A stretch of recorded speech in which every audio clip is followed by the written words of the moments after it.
ऑलिंग्टनमध्ये नुकतंच चेकमेट हा बुद्धिबळाच्या स्पर्धेची फेरी पार पडली।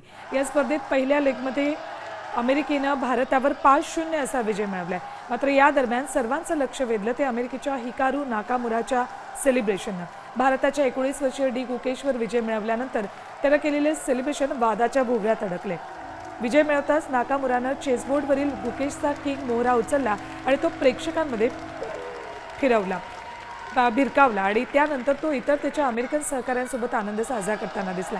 यावेळी गुकेश मात्र त्याचे बाकीचे मोहरे बोर्डवर पुन्हा लावताना दिसला।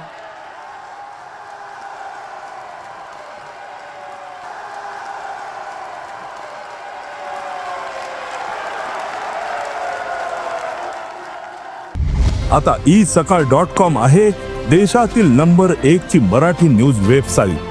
प्रत्येक अपडेटसाठी isakal.com ला नक्की भेट द्या।